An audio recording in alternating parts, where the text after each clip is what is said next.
Output उनको चाहिए था। जो आउटपुट ओरियन और यूपीएस वालों ने डिजायर किया था या जो उनको रिक्वायर्ड था वो था एफिशिएंसी एंड सेविंग। ठीक है, अब इसके अंदर आप देखो इस पूरी की पूरी एक्टिविटीज में आपको बड़ी क्लियरली जो है वो वर्क प्रोसेसेस बताए हुए, यानी कि जो एक्टिविटीज कैरी की जा रही है वो भी आपको बताएंगे, इनपुट्स भी बताए हुए और आउटपुट उन्होंने आपको क्लियरली मेंशन कर दिया।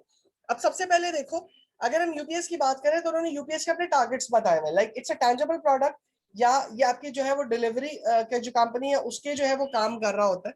तो आपके पास जो उन्होंने प्रोडक्ट या जो उन्होंने एक्टिविटीज बताई वो ये बताई कि जी यूपीएस जो है वो बेसिकली ड्राइव कर रहा होता है 200 मील तक, 120 स्टॉप्स बनाता है हर दिन के अंदर। दैट मीन उसका डेली एक्टिविटी है जो कि वो परफॉर्म कर रहा है। ठीक है, और जो ड्राइवर 5 से 6 दिन काम कर रहे होते हैं एक साल के अंदर, तो वो जो है अपनी एफिशिएंसी के अंदर इंप्रूव कर रहे होते हैं और वो बहुत सारे पैसे जो अपने बचा सकते हैं, बहुत सारी गैस और व्हीकल बचा सकते हैं, वेयर एंड टेयर बचा सकते हैं just by using the services of UPS. ठीक है, तो ये आपके पास यूपीएस का काम है। इसके कंपेटिटर्स कौन है? फीडेक्स है। फीडेक्स आपके पास एक कंपनी है जो कि इसी तरह के बिजनेस को जो है वो परफॉर्म कर रहा है। लेकिन जो इन्होंने प्रोसेस एफिशिएंसी अपनी क्रिएट की है वो इन्होंने क्रिएट की है ओरियन के थ्रू। कैसे? ओरियन बेसिकली एक कंप्यूटर बेस्ड कंपनी है जो कि अपने तमाम के तमाम 1000 पेजेस एल्गोरिथम जो उन्होंने डेवलप किए उसके तमाम के अंदर वो यूपीएस के तमाम राउट्स जो कि एफिशिएंसी राउट्स हैं वो ले रही होती है, जीपीएस के तौर पे काम कर रही होती है ये यूपीएस के लिए। और न सिर्फ इससे बेसिस से ये ड्राइवर के ऑटोमेटिक स्केड्यूल्स क्रिएट कर देते हैं कि ड्राइवर किस तरीके से जाएगा, कहाँ जाएगा, और बल्कि इससे ऑप्टिमम एफिशिएंसी का कॉन्सेप्ट भी आपके पास जो आ रहा है। हाँ, एक फीचर जो आपके पास थोड़ा सा आगे पीछे हो रहा होता है वो ये हो रहा था कि इसमें ह्यूमन प्रोसेसेस की इन्वॉल्वमेंट इतनी ज्यादा नहीं होती, लेकिन एफिशिएंसी एंड सेविंग के लिहाज से यूपीएस ने अपने तीनों इनपुट्स को इस तरीके से ओरिजिनेट किया हुआ है या तीनों इनपुट्स को इस तरीके से अलाइन किया हुआ है और अपनी एक्टिविटीज को इस तरीके से वो परफॉर्म कर रहे हैं कि they are actually extracting या they are actually determining या they are actually going towards या they are actually moving towards efficiency and saving। तो बेसिकली आपका जो वर्क फ्लो प्रोसेस है वो इस तरीके से चल रहा होता है कि जिसमें आप अपने तमाम के तमाम तीनों इनपुट्स बताते हो, एक्टिविटीज देते हो और एक्टिविटीज देने के बाद आउटपुट देते हो। एक्टिविटीज इसके अंदर क्या है? 200 मील का डिस्टेंस कवर करना है, 120 स्टॉप्स लेने, ये आपकी एक्टिविटी है। इनपुट आपका क्या है? इनपुट आपके जो है तमाम के तमाम राइडर्स हैं, इनपुट आपका जो है वो तमाम के तमाम आपकी टेक्नोलॉजी के लिहाज से ओरियन की टेक्नोलॉजी, इनपुट ह्यूमन रिसोर्स के लिहाज से वो लोग हैं जो कि इस टेक्नोलॉजी को कवर करते हैं, इस टेक्नोलॉजी ओरियन टेक्नोलॉजी को जानते हैं, और जो आपके यूपीएस के ड्राइवर्स हैं जो कि ड्राइव कर रहे होते हैं। आउटपुट आपको चाहिए क्या? चाहिए एफिशिएंसी और इफेक्टिवनेस, एफिशिएंसी और सेविंग। एक्टिविटीज आप क्या परफॉर्म करते हो कि एल्गोरिथम्स जो आपने ओरियन से बनाए हुए हैं उन एल्गोरिथम्स के थ्रू आप ड्राइवर्स को 200 मील का डिस्टेंस कवर करवाते हैं with 120 stop. Not only that, बल्कि आपका जो स्टॉप्स है वो भी ऑटोमेटिकली डिटरमिन हो जाते हैं और जो आपके ड्राइवर की स्केड्यूलिंग है वो भी ऑटोमेटिक हो जाती है। तो ये आपकी ऑप्टिमम एफिशिएंसी और कंसिस्टेंसी के एलिमेंट को कवर करते हैं along with the saving. So this is how your work flow planning, this is how your activity planning actually जो है वो आपकी काम कर रही होती है। ठीक है, इसके बाद हम मजीद फर्दर आगे आते हैं और मजीद फर्दर आगे आके हम देखते हैं ऑर्गेनाइजेशन स्ट्रक्चर को। तो ऑर्गेनाइजेशन स्ट्रक्चर, अब हमने जब एक्टिविटी या वर्क फ्लो प्रोसेसेस हमने देख लिए और हमें पता चल गया कि हाँ जी ठीक है हमारे पास किस तरीके से इनपुट्स, किस तरीके से एक्टिविटीज परफॉर्म हो रही है, किस तरीके से इनपुट्स चल रहे हैं और किस तरीके से हमारे डिजायर्ड आउटपुट जो है वो हम क्रिएट कर रहे हैं। Now we come on the organisation structure. Organisation structure को डिफाइन करने के लिए what we need to understand first is that organisation structure जो है वो क्रॉस फंक्शनल व्यू होता है ऑर्गेनाइज इंडिविजुअल का और यूनिट के दरमियान, जो कि कंट्रीब्यूट कर रहे होते हैं इनपुट और आउटपुट को मैच करने के लिए, इनपुट को आउटपुट में ट्रांसफॉर्म करने के लिए। ठीक है, जो स्ट्रक्चर होता है हमारे पास, जो ऑर्गेनाइजेशन स्ट्रक्चर की हम बात करते हैं उसको हम एक और तरीके से भी कह रहे होते हैं कि हमारे पास वर्टिकल और हॉरिजॉन्टल कम्युनिकेशन जो है वो ऑर्गेनाइजेशन के अंदर जो है वो डिफाइन जा रहा होता है। ठीक है, जब हम ऑर्गेनाइजेशन स्ट्रक्चर की बात करते हैं तो ऑर्गेनाइजेशन स्ट्रक्चर की दो डायमेंशंस होते हैं या दो बेसिक क्या कहना चाहिए प्रिंसिपल्स होते हैं जिन प्रिंसिपल्स के थ्रू हम कोई भी ऑर्गेनाइजेशन स्ट्रक्चर जो है वो डिफाइन कर रहे हैं। एक हमारे पास कहलाता है सेंट्रलाइज, एक हमारे पास कहलाता है डिसेंट्रलाइज। सेंट्रलाइजेशन स्ट्रक्चर कौन सा स्ट्रक्चर होता है? जिसमें हम ये चीज डिफाइन कर लेते हैं, जिसमें हम ये चीज अंडरस्टैंड कर लेते हैं, जिसमें ये चीज हम यूनिफॉर्मली अग्री कर लेते हैं कि कोई भी डिसीजन मेकिंग पावर किसी भी नीचे की सीट के पास मौजूद नहीं है। कोई भी डिसीजन मेकिंग पावर नीचे के लेवल पे मौजूद नहीं है, बल्कि तमाम की तमाम जितनी भी डिसीजन मेकिंग पावर होगी वो कंपनी की जो टॉप मैनेजमेंट है, अब कंपनी की टॉप मैनेजमेंट सीईओ भी हो सकती है, कंपनी की टॉप मैनेजमेंट जनरल मैनेजर्स भी हो सकते हैं, कंपनी की टॉप मैनेजमेंट ग्रुप हेड्स भी हो सकते हैं, कंपनी का टॉप मैनेजर सीईओ भी हो सकता है, कंपनी का टॉप मैनेजर प्रेसिडेंट भी हो सकता है। सेंट्रलाइज के अंदर ये होता है कि तमाम के तमाम जितनी पावर्स, जितनी अथॉरिटी, जो भी चीजें हैं वो तमाम के तमाम आपके टॉप मैनेजर के पास होंगे।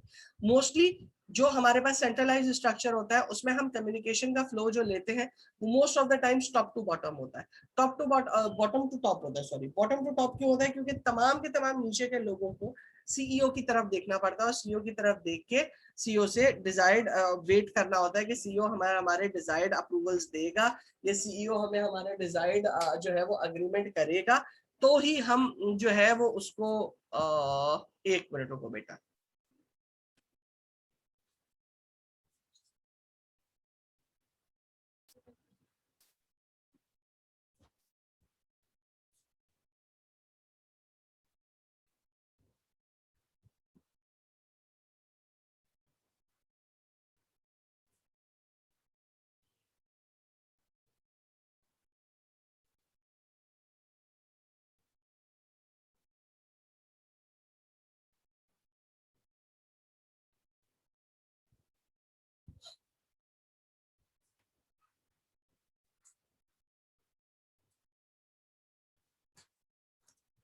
सॉरी बेटा, मैं वो साथ साथ एक्चुअली आपके लेक्चर्स भी कॉपी पेस्ट कर रहा होता हूँ, तो वो इस वजह से मुझे उसके लिए खामोश होना पड़ता है थोड़ी देर के लिए कि मैं उसको कॉपी पेस्ट करूँ।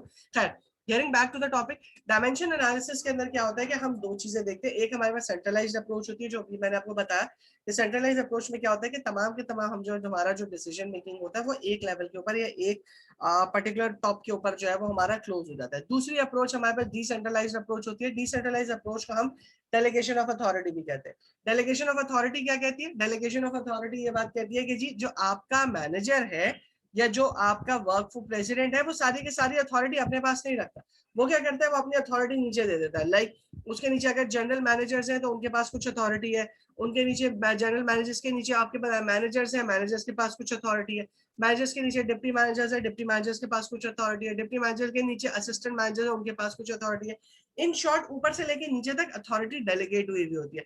इस स्ट्रक्चर का रीजन क्या होता है? इस स्ट्रक्चर का रीजन ये होता है कि आपके पास हर चीज जो है वो उठ के प्रेसिडेंट के पास नहीं जानी चाहिए, बल्कि इंस्टेड ऑफ दैट आपके पास जो ऑपरेशनल एक्टिविटीज है वो देन एंड देयर नीचे ही रिजॉल्व हो जाए और हम स्मूथली फंक्शंस को जो है वो परफॉर्म कर सके। तो बेसिकली आपके पास ऑर्गेनाइजेशन स्ट्रक्चर को डेवलप करने के लिए दो बेसिक डायमेंशन जो है वो यूज हो रही होती है। एक डायमेंशन आपके पास कहलाती है सेंट्रलाइज्ड अप्रोच की, एक डायमेंशन आपके पास कहलाती है डिसेंट्रलाइज्ड अप्रोच की। ठीक है, इसके बाद हम मजीद फर्दर आगे चलते हैं और आगे चल के ये देखते हैं कि हमारे पास स्ट्रक्चरल कॉन्फ़िगरेशंस क्या होती हैं। तो ये आपके पास बेसिकली स्ट्रक्चरल कॉन्फ़िगरेशन की मुख्तलिफ क्या कहना चाहिए रिजीम या मुख्तलिफ आपके पास जो है वो फंक्शनल स्ट्रक्चर का एरिया होता है। पहले हम ये देख लेते हैं कि हमारे पास स्ट्रक्चरल कॉन्फ़िगरेशन क्या होती है। स्ट्रक्चरल कॉन्फ़िगरेशन का मतलब ये होता है कि आपके पास most of the time organization के जो स्ट्रक्चर्स होते हैं, यानी कि जो आपके सेंट्रलाइज्ड स्ट्रक्चर्स होते हैं या अनसेंट्रलाइज्ड स्ट्रक्चर्स की अगर हम बात करें, बल्कि पहले हम स्ट्रक्चरल कॉन्फ़िगरेशन में सिर्फ सेंट्रलाइज्ड स्ट्रक्चर की बात करते हैं। अगर हम सेंट्रलाइज्ड स्ट्रक्चर की बात करें तो आपके पास दो कॉमन स्ट्रक्चर जो है वो मोस्टली ऑर्गेनाइजेशन के अंदर जो है वो क्रिएट हो रहे होते हैं। दो कॉमन स्ट्रक्चर जो आपके ऑर्गेनाइजेशन के अंदर जो है आ रहे होते हैं। एक आपके पास कहलाता है फंक्शनल स्ट्रक्चर। ठीक है, फंक्शनल स्ट्रक्चर का मतलब ये है कि आपके नाम, आपके जो एम्प्लॉयज हैं उनके फंक्शनल डायरेक्शंस या उनके फंक्शनल डिपार्टमेंटलाइजेशन क्रिएट हुए होते हैं। और ये सारे के सारे जो डिपार्टमेंटलाइजेशन क्रिएट होते हैं या हाईली सेंट्रलाइज्ड होते हैं। सेंट्रलाइज्ड होने का मतलब ये है कि हाईली आपके पास जो है वो तमाम के तमाम लोगों को नीचे से ऊपर की तरफ देखना होता है। ठीक है, तो आपके पास फंक्शनल स्ट्रक्चर जो सेंट्रलाइज के अंदर होता है वो कुछ इस तरह का होता है। ये देख लो, ये आपके पास इसकी बेस्ट एग्जांपल है। एक प्रेसिडेंट है, प्रेसिडेंट के नीचे एक मार्केटिंग का हेड है, एक इंजीनियरिंग का हेड है, मैन्युफैक्चरिंग का हेड है, फाइनेंस का हेड है, एक पर्सनल का हेड है और एक आपके पास लीगल का हेड है। ये उसके ग्रेड्स हो गए। ठीक है, अब इसमें अगर आप एक चीज स्ट्रक्चर को गौर से देखो तो इस स्ट्रक्चर के अंदर आपके दो स्ट्रक्चर चल रहे हैं। एक आपके पास फंक्शनल स्ट्रक्चर चल रहा है, दूसरा आपके पास उस पर्टिकुलर डिपार्टमेंट का नाम चल रहा है। लाइक फंक्शनली कौन सा डिपार्टमेंट काम करे, दूसरा कौन सा बंदा इस डिपार्टमेंट के ऊपर काम करेगा। लाइक अगर आप ऊपर की टियर पे देखो तो तमाम के तमाम वाइस प्रेसिडेंट्स हैं, नीचे के देखो तो नीचे तमाम के तमाम डिपार्टमेंट्स के नाम मौजूद है। फिर हर एक डिपार्टमेंट के नीचे इन्होंने जो है तीन तीन ग्रुप्स बनाए हुए, ग्रुप्स कह लो, फोर्सेस कह लो, आप उसको जो नाम देना चाहो उसको देख लो। अच्छा, मार्केट है, रिसर्च है, रिकॉर्ड है, ये तीन आपके बेसिकली ग्रुप्स बन गए। इसी तरीके से मजीद फर्दर आ गया हो, शिपिंग है, प्रोडक्शन है, क्वालिटी है, ये तमाम के तमाम जो आपके बने हुए हैं ये फंक्शन वाइज बने हुए। लाइक मार्केट के फंक्शन के अंदर रिसर्च, सॉरी हाँ, मार्केटिंग के फंक्शन के अंदर आपका मार्केटिंग रिसर्च का फंक्शन आया, सेल्स का फंक्शन आया, रिकॉर्ड का फंक्शन आया, मैन्युफैक्चरिंग के अंदर शिपिंग का फंक्शन आया, प्रोडक्शन का फंक्शन आया और क्वालिटी का फंक्शन आया। फिर इसके बाद मजीद फर्दर आगे इसके नीचे आप देखो फंक्शन वाइज, तो हर शिपिंग के अंदर जो है वो आपके तीन प्लांट्स बन रहे हैं, मतलब एक प्लांट 1 है, एक प्लांट 2 है, एक प्लांट 3 है, ठीक है।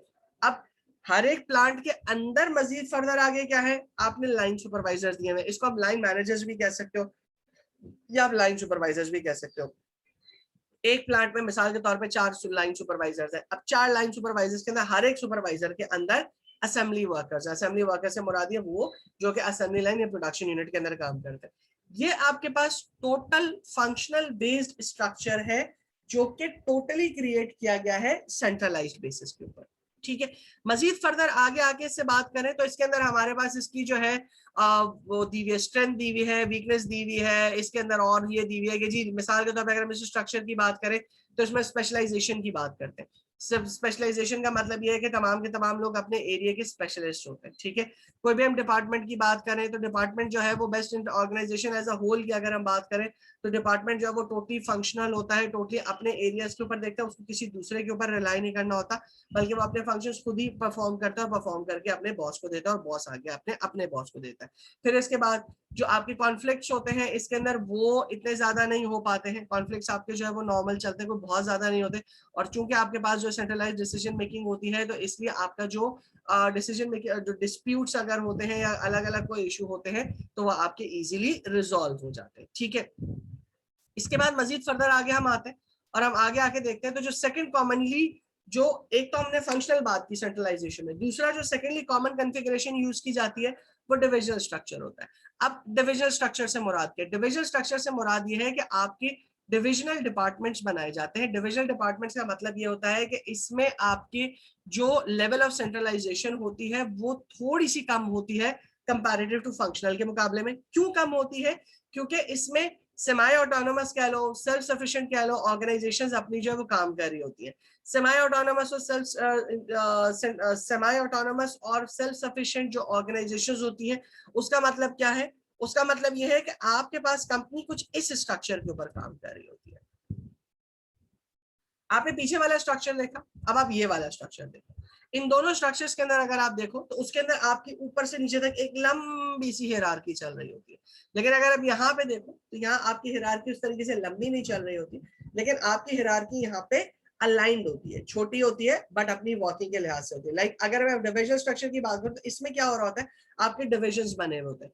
डिविजन किस तरीके से बने होते हैं, लाइक ये आपके पास जो प्रोडक्शन स्ट्रक्चर दिया गया, ये दिया गया है एक डिविजन स्ट्रक्चर है जो कि प्रोडक्ट का मतलब एक प्रोडक्ट बन रही है उसका डिविजन स्ट्रक्चर आपके साथ जो है वो शेयर किया गया। अब इस डिविजन स्ट्रक्चर के अंदर आप देखो तो आपके पास इलेक्ट्रॉनिक्स है, ऑटोमोटिव कंपोनेंट्स है, हाउस होल्ड फर्निशिंग है, कॉर्पोरेट एडमिनिस्ट्रेशन है, लीगल अफेयर्स है और आपका कॉर्पोरेट फाइनेंस। ये तमाम के तमाम लोग हैं जो कि ग्रेड वाइज ऊपर बैठे हुए हैं, इनके नीचे इनके डिविजन्स के नाम है। अब डिवीजन के नीचे जो पूरी की पूरी वर्किंग, लाइक हमने वहां पे देखा एक मार्केटिंग मजीद फर्दर आगे एरियाज के अंदर डिवाइड हुआ होता है, यहाँ ऐसा नहीं है। यहाँ एक मार्केटिंग और एक पूरी की पूरी मार्केटिंग डील कर रही है तमाम के तमाम जितने भी कंपोनेंट्स के लिहाज से बात की है। एक ऑटोमोटिव इंजीनियरिंग है वो पूरी की पूरी इंजीनियरिंग के लिहाज से डील करे, एक मैन्युफैक्चरिंग वो पूरी की पूरी यूनिट के लिहाज से डील करे। ये एक प्रोडक्ट स्ट्रक्चर के लिहाज से। लाइक अगर इसका डिवीजन सर्विस का डिवीजन स्ट्रक्चर देखा जाए तो सर्विस का डिवीजन स्ट्रक्चर इससे बिल्कुल हटकर होगा, वो दूसरा डिवीजन स्ट्रक्चर होगा, ठीक है। तो this is how your division या प्रोडक्ट स्ट्रक्चर वर्क। अब इसके बाद मजीद फर्दर आगे आते हैं तो डिविजन स्ट्रक्चर अगर आपके पास, जिस तरह हमने ये बात की थी प्रोडक्ट के लिहाज से है, ये दूसरा डिविजन स्ट्रक्चर बना लिया हमने रीजन के लिहाज से, रीजन के लिहाज से, ज्योग्राफी के लिहाज से, कि लाइक आपका हर एक डिवीजन अलग अलग है। लाइक डिवीजन है नॉर्थ अमेरिका अलग है, डिवीजन यूरोप अलग है, एशिया अलग है, हर एक डिवीजन के हिसाब से बना लिया कि जी हमारे पास ये डिवीजन, ये ज्योग्राफी वाइज लाइक नॉर्थ का डिवीजन अलग है, यूरोप का अलग है, एशिया का अलग है, अफ्रीका अलग है और ऑस्ट्रेलिया का अलग है। मजीद फर्दर आगे आगे अगर हम डिवीजन देखें तो ये आपके पास देखिए क्लाइंट स्ट्रक्चर के लिहाज से डिवीजन बना हुआ है। क्लाइंट स्ट्रक्चर के लिहाज से डिवीजन के मतलब क्या है कि क्लाइंट स्ट्रक्चर, हर एक के क्लाइंट किस किस के कितने कॉन्ट्रैक्ट्स हैं, कौन कौन से किस प्रोडक्ट को देख रहे हैं, किस तरीके देख रहे हैं। आपने सेंट्रलाइज के अंदर देखा कि सेंट्रलाइज के अंदर फंक्शनल वाइज जो स्ट्रक्चर था वो एक ही स्ट्रक्चर था जो कि सब डिफाइन कर रहा था। लेकिन जब हम डिविजन स्ट्रक्चर के ऊपर आए तो हमने देखा कि डिविजन स्ट्रक्चर में हर एक स्ट्रक्चर की सेग्रीगेशन अलग है। लाइक जियोग्राफिकल वाइज सेग्रीगेशन कुछ और है, प्रोडक्ट वाइज सेग्रीगेशन कुछ और है, क्लाइंट सेक्टर के वाइज सेग्रीगेशन कुछ और है। इसी तरीके से मजीद फर्दर अब आगे आके अगर हम बात करें या मजीद फर्दर आगे आके हम इसको देखें तो हमारे पास डिविजन स्ट्रक्चर की एफिशिएंसीज और वो सारी के सारी चीजें तो अपनी जगह के ऊपर चल ही रही होती हैं जो कि हमें बता रही होती हैं। इसके बाद हमारे पास जो है structure of nature of jobs की बात है। मतलब हमने सेंट्रलाइज और डिसेंट्रलाइज के अंदर जो बेसिक चीजों को हमने देखा वो हमने देखा कि जी सेंट्रलाइज और डिसेंट्रलाइज में एक हमारे पास फंक्शनल होता है और एक हमारे पास डिविजन वाइज होता है। इसके बाद हम आ जाते हैं और ये देखते हैं कि जी हमने स्ट्रक्चर डिफाइन कर लिया। अब स्ट्रक्चर ऑफ डिफाइन को करने के बाद हमें जो है वो नेचर ऑफ जॉब के साथ उसको अलाइन करना है। नेचर ऑफ जॉब के साथ क्यों अलाइन करना है? क्योंकि one of the most fundamental process is that कि हम किसी भी जॉब को, किसी भी ऑर्गेनाइजेशन को हमने पोजीशंस बना दी, हमने पोजीशंस बनाने के बाद उन पोजीशंस को, एक मिनट मेरे पास किसका मैसेज आया है, अच्छा ओके परी, परी बेटा, बेटा आप सब लोग मुझे जो असाइनमेंट जो आपने लिखा है ना इसका स्नैपशॉट लो, नीचे अपना नाम लिख के जो है मुझे ग्रुप के ऊपर व्हाट्सएप कर दो प्लीज। ओके, हमने स्ट्रक्चर देख लिया, हमने आपकी जो वर्कफ्लो प्रोसेसेस है वो देख लिया। अब हमें क्या करना होता है, हमें स्ट्रक्चर वर्कफ्लो प्रोसेसेस को लिंक करना होता है नेचर ऑफ जॉब के साथ। लाइक जो भी जॉब या जो भी चीज हम जो है वो अलाइन कर रहे हैं, जो भी चीज हम वर्कआउट करने के लिए जा रहे हैं, हमें उसके साथ लिंक करना होता है। In order to link with that what we need to understand is that कि अब हम एक बड़ी पिक्चर की तरफ जा रहे होते हैं। बड़ी पिक्चर के मतलब ये है कि अब हम एक बड़ी पिक्चर से हटके छोटे छोटे स्पेसिफिक एरियाज के ऊपर चल रहे। लाइक हमने जैसे वीपी प्रोडक्शन की बात की, या हमने जिस तरीके से बात की नॉर्थ के लिहाज से बात की, या अगर हमने एक मार्केटिंग डिवीजन के लिहाज से बात की, अब हम स्पेसिफिकली इनको देखते हैं कि ये नेचर ऑफ जॉब्स क्या है और इन नेचर ऑफ जॉब्स को हम किस तरीके से स्ट्रक्चर के साथ अलाइन करते हैं। जॉब के लिहाज से बात करें तो फंक्शनल स्ट्रक्चर के अंदर जॉब जो है वो नैरो होनी चाहिए और स्पेशलाइज होनी चाहिए। लाइक हमने दो चीजें पढ़ी थी ना, फंक्शनल और डिविजन। अगर मैं फंक्शनल के लिहाज से बात करूं तो फंक्शनल के लिहाज से जॉब को नैरो होना चाहिए, दैट मींस स्पेसिफिक होना चाहिए, कॉम्पैक्ट होना चाहिए और हाईली स्पेशलाइज्ड होना चाहिए। लाइक अपनी जॉब, वो जॉब उसी स्पेशल उसी स्किल्स के मुताबिक होनी चाहिए। वर्कर जो होते हैं, जो आपके फंक्शनल स्ट्रक्चर के अंदर होते हैं, उनके पास डिसीजन मेकिंग अथॉरिटी इतनी ज्यादा नहीं होती है, ना रिस्पॉन्सिबिलिटी इतनी ज्यादा होती है। क्यों नहीं होती है? क्योंकि बेसिकली वो अपने तमाम के तमाम का वो अपने एरिया के अंदर इतने ज्यादा स्पेशलिस्ट होते हैं कि सिर्फ उनको अपने एरिया के अंदर काम परफॉर्म करना होता है और काम परफॉर्म करके एग्जीक्यूट करके आगे की तरफ निकल जाना चाहिए, निकल जाने की तरफ मूव करना होता है। ठीक है, इनके लिहाज से अगर हम बात करें तो प्रॉफिट मार्जिन के अंदर या प्रॉफिट मेकिंग के अंदर फंक्शनल स्ट्रक्चर के अंदर ये लोग बहुत हाईली कंट्रीब्यूट करते हैं। क्यों हाईली कंट्रीब्यूट कर रहे होते हैं? क्योंकि because in consultation with their या in collaboration with their management या in collaboration with their manager what they do is that ये हर एक प्लांट को इंडिविजुअली सक्सेसफुल क्रिएट कर रहे होते हैं। क्यों सक्सेसफुल क्रिएट कर रहे होते हैं, क्यों ये सक्सेसफुल बना रहे होते हैं? Because they are highly specialised within their job. और चूंकि वो अपनी जॉब के अंदर बहुत ज्यादा स्पेशलाइज्ड होते हैं, इसलिए इनको जो है बहुत अच्छे से इस चीज के बारे में अंदाजा होता है कि जी ऑर्गेनाइजेशन के अंदर या उस पर्टिकुलर काम के अंदर किस तरीके से जो है वो लेके चलना होता है। अब हम दूसरी बात कर ले, अगर ये कहते हैं कि जो हमारे फंक्शनल स्ट्रक्चर्स होते हैं, जो हमारा ऑर्गेनाइजेशन स्ट्रक्चर होता है, उसमें ये चीज डिफाइन करना या ये चीज चूज करना कि जी हमारे पास फंक्शनल स्ट्रक्चर में किस तरीके की पोजीशन होगी, डिविजनल स्ट्रक्चर में किस तरीके से चीज होगी, ये थोड़ा सा डिफरेंट है, ये थोड़ा सा मुश्किल है। लाइक मैनेजर जो फंक्शनल स्ट्रक्चर के अंदर होते हैं, अगर हम उनके लिहाज से बात करें तो फंक्शनल स्ट्रक्चर के मैनेजर ज्यादा एक्सपीरियंस होते हैं, ज्यादा कॉग्निटिव एबिलिटी होती है उनकी। सॉरी, अगर मैं डिविजनल स्ट्रक्चर के लिहाज से बात करूं तो जो हमारे पास मैनेजर्स होते हैं वो ज्यादा एक्सपीरियंस होते हैं, वो ज्यादा कॉग्निटिव एबिलिटी होती है। क्यों? क्योंकि वो अपने डिवीजन के अंदर बहुत सारे डिफरेंट फंक्शंस को देख रहे होते हैं। लाइक वो सिर्फ एक फंक्शन को नहीं देख रहे होते। अगर मैं फंक्शन के लिहाज से बात करूं तो फंक्शन सेंट्रलाइज में सिर्फ एक ही देख रहा होता है, लेकिन जब मैं डिवीजन के लिहाज से बात करता हूँ तो डिवीजन में मुख्तलिफ स्ट्रक्चर या मुख्तलिफ चीजें जो है वो चल रही होती है। अच्छा, इसी तरीके से दूसरी बात अगर हम करें तो जो हमारे पास सेंट्रलाइज स्ट्रक्चर या फंक्शनल स्ट्रक्चर होते हैं, उनके अंदर जो रूल्स रेगुलेशंस को फॉलो करने का एरिया होता है, या जो उनके अंदर चीजें कंप्लाई करने का एरिया होता है, या उनके अंदर पॉलिसीज फॉलो करने का एरिया होता है, ये trend comparatively to divisional structure के लिहाज से ज्यादा होता है। फंक्शन वाले ज्यादा रूल्स और रेगुलेशंस को फॉलो कर रहे होते हैं, फंक्शन वाले ज्यादा रिजिड होते हैं रूल्स के लिहाज से, फंक्शन वाले डेविएशन ज्यादा नहीं करते। लेकिन जो डिवीजन वाला होता है वो डेविएशंस भी ज्यादा करता है, वो रूल्स और रेगुलेशंस को बाईपास नहीं कहते लेकिन निगोशिएट जरूर करता है। वो ये कहते हैं कि जी ये पर्टिकुलर रूल और रेगुलेशन मेरे इस पर्टिकुलर पीरियड ऑफ टाइम के लिए नहीं काम कर रहा, इस पर्टिकुलर पीरियड ऑफ टाइम में मुझे ज्यादा प्रॉफिट अर्न करना है, और ज्यादा प्रॉफिट अर्न करने के लिए मुझे ज्यादा लोगों की जरूरत होती है, let's have a hiring of more. Like अगर मुझे ज्यादा लोगों की जरूरत है तो मैं ज्यादा लोगों को हायर कर लेता हूँ ताकि मेरे पास मेरा काम आसान हो सके। और अगर मुझे लोगों की जरूरत नहीं है, फिलहाल मेरे पास लोग बहुत ज्यादा है, तो मैं लोगों को भी लेट गो कर लेता हूँ। तो फंक्शनल के अंदर अगर हम बात करें तो वो हमारे पास अगर उसके बाद 10 लोग हैं तो वो 10 लोग के साथ ही काम करेगा। लेकिन अगर मैं डिवीजन के लिहाज से बात करूं तो yes it gets a big different. इसी तरीके से मजीद फर्दर आगे स्ट्रक्चर्स के लिहाज से बात करते हैं, तो जो आपके पास फंक्शनल स्ट्रक्चर होता है वो हमने देखा वो टॉल है, लंबा होता है। जो आपके पास डिविजनल स्ट्रक्चर होता है वो शॉर्ट होता है, फ्लैट होता है, वो बहुत सारे मुख्तलिफ स्ट्रक्चर्स में मिलकर चल रहा होता है। तो जब हम टॉलर स्ट्रक्चर्स के लिहाज से बात करते हैं तो टॉलर स्ट्रक्चर्स के अंदर जो ऑर्गेनाइजेशन का कल्चर होता है या टॉलर स्ट्रक्चर का जो कल्चर होता है वो बड़ा डिफरेंट होता है। वो क्यों डिफरेंट होता है? क्योंकि उसके अंदर आपके पास बहुत सारी बाज़-औक़ात इनएफिशिएंसीज के भी चीजें इन्वॉल्व हो रही होती है। उसमें जो है लॉन्ग टर्म पीरियड्स का भी बात आ रहा होता है कि टाइम जो है उसमें बहुत ज्यादा लगता है, क्योंकि नीचे से ऊपर तक जो है वो चीज को लेके जाना होता है, चीज को ले जाके उसको अप्रूव कराना होता है। ऑन कॉन्ट्रेरी अगर मैं नैरो स्ट्रक्चर शॉर्ट स्ट्रक्चर की बात करूं तो वहां पे आपके पास क्या होता है कि आपको लोगों को मैनेज करना जो है वो थोड़ा सा आसान होता है। उसके बाद आप इजीली जो है वो चीजों को जो है वो अपनी मैनिपुलेट कर रहे होते हो, इजीली आप वर्किंग को जो है वो लेके चल रहे होते हो, और इजीली आप चीजों को जो है वो अंडरस्टैंड कर रहे होते हो। ठीक है, इसके बाद हम आते हैं जॉब एनालिसिस के ऊपर। हम जब एक्टिविटी परफॉर्म कर रहे होते हैं, हम जब इनपुट देख रहे होते हैं, हम जब आउटपुट देख रहे होते हैं, जब पोजीशन के साथ अलाइन कर रहे होते हैं, तो पोजीशन के साथ कौन अलाइन हो रहा होता है? पोजीशन आपके पास जो है वो एक पर्टिकुलर जॉब डिस्क्रिप्शन होती है, और जो बंदा उसके ऊपर बैठना होता है वो आपके पास होता है एक पर्टिकुलर बंदा, जो बंदा आपकी तमाम के तमाम रिक्वायरमेंट्स, तमाम के तमाम स्किल सेट्स रखता हो उस पर्टिकुलर पोजीशन और उस पर्टिकुलर जॉब डिस्क्रिप्शन को फुलफिल करने के लिए।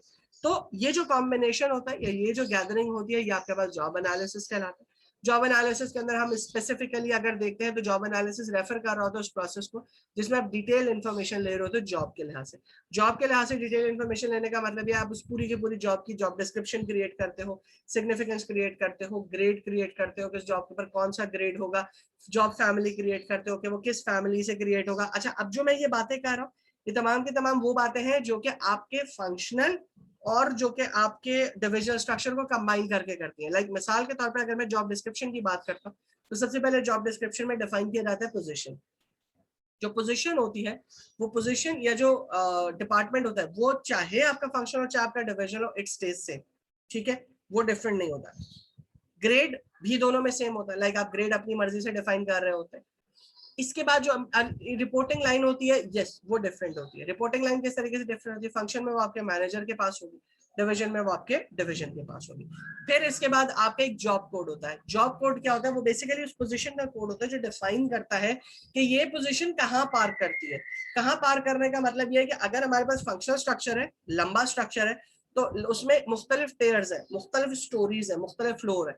उसको टेयर 1 पे पार करता है, दैट मीन प्रेसिडेंट की नीचे वाली लेयर के अंदर है। टेयर 2 पे पार करता है, प्रेसिडेंट की लेयर के नीचे जो लेयर है उसके नीचे वाली लेयर के ऊपर पार करता है। टेयर 3 का मतलब है उससे नीचे वाली लेयर पे पार करता है, ये बताता है। फंक्शनल के अंदर डिविजन के अंदर वो किस डिविजन में पार करता है वो ये बताता है। इसके बाद जॉब फैमिली होती है। जॉब फैमिली फंक्शन के अंदर ये चीज बताती है कि जी आप किस लेयर लेवल के ऊपर काम कर रहे हो। जबकि डिवीजन के अंदर वो ये चीज बताता है, लाइक सपोजिटली वो डिवीजन बता सकता है कि जी ये पर्टिकुलर डिवीजन के अंदर काम कर रहा है, प्रोडक्ट स्ट्रक्चर के अंदर काम कर रहा है, सर्विस स्ट्रक्चर के अंदर कहाँ काम कर रहा है, ये जॉब फैमिली बताता है। फिर इसके बाद आपकी पूरी की पूरी जॉब डिस्क्रिप्शन आती है जो लिस्ट ऑफ एक्टिविटीज डिफाइन करती है जिस एक्टिविटीज को आपको परफॉर्म करना होता है। जॉब एनालिसिस के लिए क्या चीज इंपॉर्टेंट होती है? जॉब एनालिसिस के जो सबसे पहली चीज इंपॉर्टेंट होती है वो आपके वर्क रीडिजाइन होता है। वर्क रीडिजाइन का मतलब ये है, या वर्क डिजाइन का मतलब, या जॉब डिजाइन का मतलब ये है कि एक जॉब को इफेक्टिवली और एफिशिएंटली परफॉर्म करने के लिए आपको डिटेल के अंदर लिखना होता है कि वो कौन कौन सी एक्टिविटीज है, वो कौन कौन सी चीजें हैं जो कि एक बंदे को परफॉर्म करनी है ताकि वो पर्टिकुलर जॉब को इफेक्टिवली और एफिशिएंटली परफॉर्म कर सके। वर्क डिजाइन, वर्क रीडिजाइन हमेशा हर ऑर्गेनाइजेशन के अंदर कंटिन्यूअसली परफॉर्म होता चला जा रहा होता है। हर जॉब एचआर हर एक पीरियड ऑफ टाइम के बाद रिव्यू करती है। क्यों रिव्यू करती है? क्योंकि कुछ एक्टिविटीज आपकी ऐसी होती है जो कि with the passage of time redundant हो रही होती है। लाइक मिसाल के तौर पे आप लोग, अगर मैं एग्जांपल दूं, तो बीइंग अ स्टूडेंट पहले आप लोग कॉपीज के ऊपर लिख रहे होते थे। बीइंग अ स्टूडेंट पहले आप कॉपी पे नोट्स लिख रहे होते थे, आपको टीचर हैंड आउट दे रहा होता था। लेकिन अब स्टूडेंट्स और टीचर दोनों के वर्क डिजाइन रोल डिफरेंट हो गए। अब आपके पास कंप्यूटर मौजूद होता है, आपको कुछ भी चाहिए होता है, आप ठक ठक ठक ठक अपने वर्ड के ऊपर लिख के उसको सेव कर लेते हैं। सिमिलरली इसी तरीके से टीचर्स के लिए से बात करते हैं, it becomes a very easy कि जी अब आपके पास जो चीज है वो आपने स्क्रीन के ऊपर शेयर की, स्क्रीन के ऊपर शेयर करके सबको दिखाया। जो स्नैपशॉट, अगर कोई चीज इंपॉर्टेंट है तो बच्चों को कहा कि जी आप इसका स्नैपशॉट ले लें, रिकॉर्ड रख लें। तो आपकी वो जो लिखने वाली एक्टिविटी थी वो रिडंडेंट हो गई। इसी तरीके से ऑर्गेनाइजेशन के अंदर जो एक्टिविटीज आप किसी एक पर्टिकुलर जॉब को परफॉर्म करने के लिए परफॉर्म कर रहे होते हो, वो एक्टिविटी जो है आपके पास रिडंडेंट भी होती है, वो एक्टिविटी आपके पास आगे की तरफ भी मूव कर रही होती है। इन शॉर्ट दोनों एंड्स के ऊपर काम चल रहा होता है। इसके बाद जो सेकंड चीज है, उस जॉब को परफॉर्म किसने करना है? उस जॉब को परफॉर्म करना है इंसान ने। अब इंसान ने जो परफॉर्म करना है उसके लिए आप प्लान करते हो। अब यहाँ पे प्लानिंग का क्या मतलब है? प्लानिंग का मतलब ये है कि आप ये चीज डिफाइन करते हो कि जी आपको किस तरह का इंडिविजुअल रिक्वायर होगा। किस तरह का इंडिविजुअल रिक्वायर होने का मतलब ये है कि उस इंडिविजुअल का स्किल सेट क्या होगा, यानी किस तरह की उसकी नॉलेज होनी चाहिए, किस तरह के उस इंडिविजुअल की स्किल होनी चाहिए, किस तरह के उस इंडिविजुअल की एबिलिटी होनी चाहिए। फिर कितने लोगों की जरूरत होगी, लाइक उस जॉब को या जो जॉब डिस्क्रिप्शन आपने लिखा है इसको परफॉर्म करने के लिए कितने लोगों की आपको जरूरत होगी। एक बंदे से ये जॉब परफॉर्म हो सकती है, या ये जॉब टूट के 3 हिस्सों के अंदर ब्रेक हो गई, यानी कि एक जॉब है और वो जॉब 3 हिस्सों के अंदर टूटी हुई है, तो 3 लोगों की आपको जरूरत होगी। वो 3 लोग किस नॉलेज के, किस स्किल के, किस एबिलिटी के ऊपर होंगे। इसके बाद जब आप प्लानिंग कर लेते हैं, प्लानिंग करने के बाद यू सेलेक्ट द पर्सन, आप लोग सेलेक्ट करते हैं। अब ऑब्वियस सी बात है, बहुत सारे लोग आपके पास जो जॉब के लिए अप्लाई कर रहे होते हैं, इंटरनल भी एक्सटर्नल भी, तो you create an appropriate selection. आप सिलेक्शन क्रिएट करते हो, सिलेक्शन बताते हो, सेलेक्ट करते हो उन तमाम के तमाम लोगों में से, और जो बंदा जो कि आपके नॉलेज के सबसे करीब तरीन एफिशिएंसी रखता है, जो कि आपके नॉलेज की आपके रिक्वायर्ड नॉलेज के सबसे करीब तरीन जो है वो एरियाज रखता है, आप उसको सेलेक्ट कर लेते हो। सेलेक्ट करने के बाद ये आपके एरियाज होते हैं जो एचआर के अंदर मजीद फर्दर आगे करते हो। सिलेक्शन के बाद you train that particular person, उस जॉब डिस्क्रिप्शन के ऊपर आप उन लोगों को ट्रेन करते हो मजीद फर्दर आगे, ताकि वो उस जॉब को अच्छे तरीके से परफॉर्म करें। परफॉर्मेंस एवेल्युएट करते हो, 6 महीने 8 महीने के बाद उस बंदे को उस पर्टिकुलर पोजीशन पे रखने के बाद आप उसको एवेल्युएट करते हो कि हाँ जी वेदर जो भी डिजायर्ड रिजल्ट है, जो भी डिजायर्ड ऑब्जेक्टिव था, ये फुलफिल कर रहा है या नहीं कर रहा। करियर प्लानिंग उसकी मैच करते हो। करियर प्लानिंग का मतलब ये होता है कि आप ये चीज डिटरमिन करते हो कि हाँ जी ये पर्टिकुलर बंदा जो इस ग्रेड के ऊपर है ये इससे ऊपर जाएगा या ये इसी पोजीशन के ऊपर बैठा रहेगा। फिर आप जॉब एवेल्युएट करते हो। जॉब एवेल्युएट करने का मतलब ये है कि आप पूरी की पूरी जॉब को एवेल्युएट करते हो कि जो जॉब डिस्क्रिप्शन आपने बनाई, वो जो बंदा आपने उसके ऊपर जो मैन पावर प्लानिंग की, वो जो बंदा आपने उसके ऊपर सेलेक्ट किया, वो क्या ये तीनों की तीनों चीजें एक दूसरे के साथ मैच करती हैं। अगर वो तीनों की तीनों चीजें एक दूसरे के साथ मैच करती हैं तो इसका मतलब ये आपकी प्रोसेस एफिशिएंसी बढ़ी हुई है। अगर आपकी प्रोसेस एफिशिएंसी बढ़ी हुई है तो दैट मींस इट्स गुड, यानी कि आपकी जॉब डिस्क्रिप्शन भी ठीक है, आपका बंदा भी ठीक है और उसकी क्वालिफिकेशन भी ठीक है। लेकिन अगर इसमें से कोई चीज आपको एडजस्ट होने की जरूरत है तो आप जॉब एवेल्युएशन में वो चीज दोबारा से री एवेल्युएट करते हो, और री एवेल्युएट करने के बाद दोबारा उस जॉब के अंदर जो भी अपडेट्स होती हैं वो लेकर आते हो in order to get this particular job done. ठीक है, चलो आज तक के लिए हम इसको यहीं तक रखते हैं। ठीक है, बाकी हम इंशाल्लाह जो है वो नेक्स्ट क्लास के लिए रख लेते हैं, और इंशाल्लाह नेक्स्ट क्लास में लाके जो है वो मजीद फर्दर आगे इसको यहीं से शुरू करेंगे और इंशाल्लाह इसको जो है वो कवर करने की कोशिश करेंगे। मीनवाइल यहाँ तक किसी को कोई सवाल तो वो मुझसे पूछ ले, और अगर कोई सवाल नहीं है तो फिर हम क्लास एंड करते हैं। जी एनीथिंग, कोई चीज जो आपको समझ में नहीं है या कोई चीज जो आपको डिस्कस करनी है, कोई चीज जो आपको पूछनी है, आप मुझसे पूछ लो। जी बॉस। चलो दिस मीन्स के तुम लोगों को जो है वो सारी चीजें समझ में आ गई। चलो will be keeping it till here, बाकी हम इंशाल्लाह नेक्स्ट क्लास में मिलेंगे, और नेक्स्ट क्लास हमारी अपने रेगुलर टाइम के ऊपर होगी। तो इंशाल्लाह नेक्स्ट क्लास में मिलते हैं, तब तक अपना ख्याल रखो, अल्लाह हाफिज।